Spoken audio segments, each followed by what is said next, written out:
are you? It's Casey.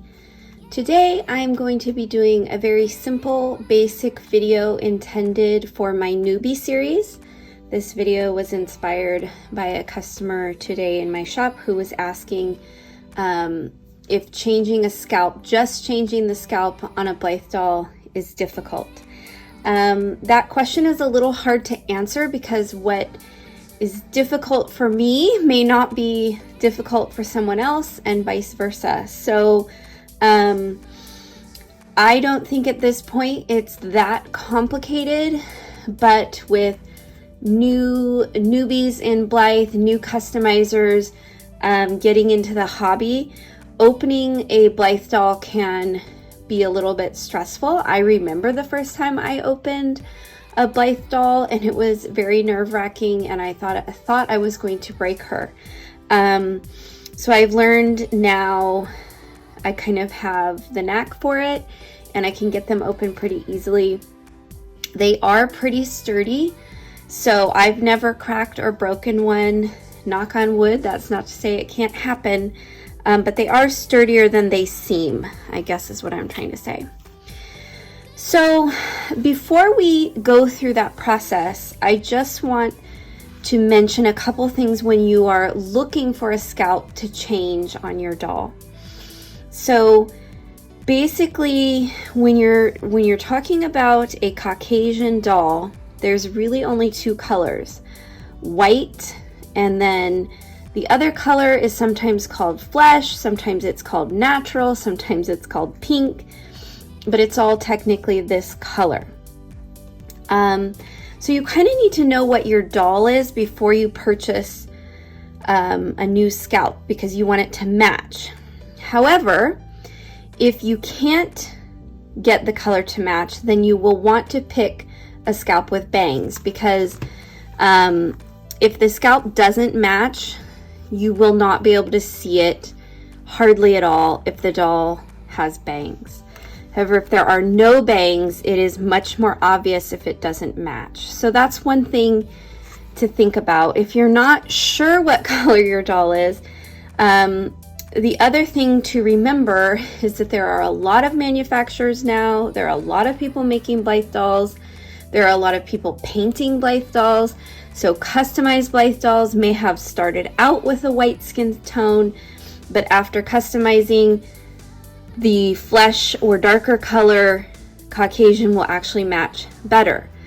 When you get into dolls of color, that even becomes more complicated. There's a very light tan now, there's a regular tan, there's a lot of shades of color. So if you're really concerned, as I said, and if you're okay with bangs, sticking with bangs is one way to make sure that it won't matter as much. Otherwise, there's not much you can do but do your best guess. If the doll is somewhere in the middle, it might just not matter. Either one will work. I get a lot of messages from customers asking what color matches their doll. And again, it's really hard for me to answer that question because computer monitors can be deceiving. And so I might think your doll looks very pale, but in person she's not. So unfortunately, it's really hard to give advice in that area. You really just have to do your best guess. If you do purchase from me, I can at least tell you the dolls in my shop, what color they are and what color the scalps are. But if you're purchasing somewhere else, it's hard to say. So once you've picked the scalp that you want to change, and you have your doll, we'll go through the process of doing that. I do also want to mention, though, quickly, we're going to be doing this on a fake doll with factory-made scalps. All of this can change when you're talking about authentic Blythe dolls, because authentic Blythe dolls can have different scalp types, and these factory-made ones are only interchangeable on RBL dolls. And I believe only the regular RBL, not the Renew or the Plus, I don't think. So if you're new to Blythe and none of that makes sense to you, be sure to ask before you purchase a scalp, wherever you purchase it from, because these factory made scalps will only fit RBL authentic dolls. There are molds SBL, EBL, they will not fit those. So that's just something to really keep in mind if you're buying authentic dolls. So once you have your scalps and you have your doll, the first thing you have to do is take out her back screws. So I have a very long screwdriver with a pretty small tip, and actually this screwdriver, I need to replace it. It's starting to not take the screws out very easily. So I've been using another one that I have that has interchangeable bits. However, it doesn't work very well when you have to get down inside like we will have to do with the scalp. So just keep in mind you may need a couple different types of screwdrivers on hand, but you will definitely need one of those really long ones.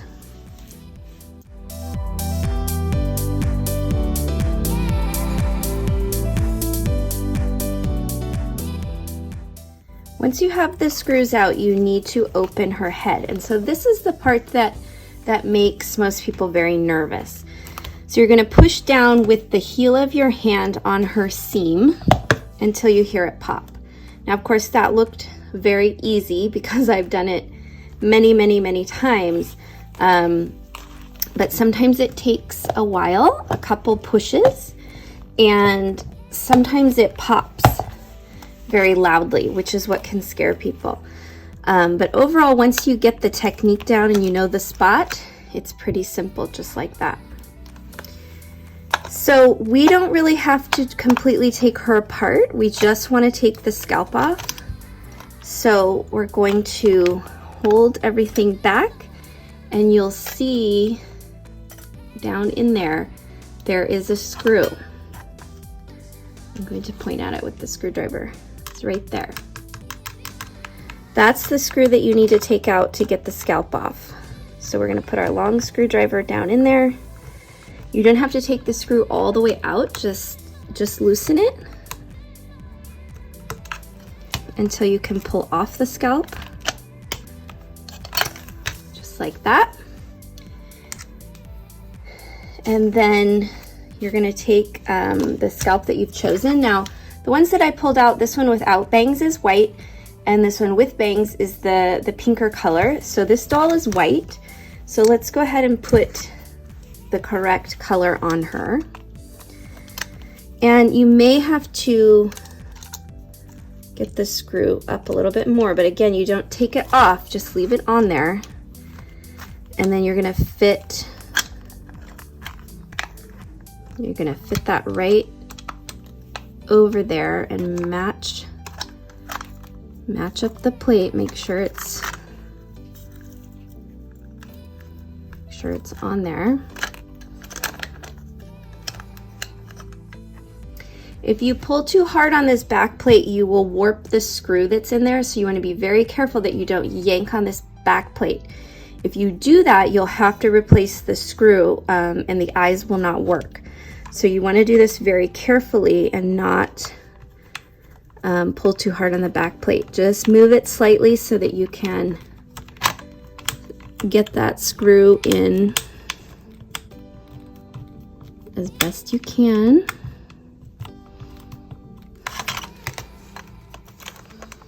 If you're working with a customized doll, you also want to be careful that you don't damage any artwork or sealant that's on here as well. So once you have the new scalp on, you just want to insert everything back where it goes. There are two little spots. There's a post and a hole for it to go in on both sides. So you want to line those up, and then the best way to get her back together is to sort of push down and together. She should snap just like that. And then you'll put your screws back in. Always test and make sure that the mech is still working.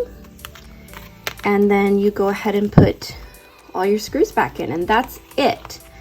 So I realized though that this probably looks pretty easy when I'm doing it, so I will just warn you that it can take a little bit more when it's your first time, so you may find yourself getting a little bit frustrated, but it is in the end that simple. And as you can see, because this scalp matches the white, it matches perfectly with the color with no need for bangs. But if we put the other one on, it would be off a little bit. So just to keep that in mind. So that's it. That's all you have to do to change a scalp. I hope this helps you. I hope this quick little tutorial helps you with your dolls. Thank you as always for watching. Please subscribe if you're new here or you're new to Blythe. Welcome, and please don't forget to subscribe to my channel. We'll see you all again real soon. Bye everyone.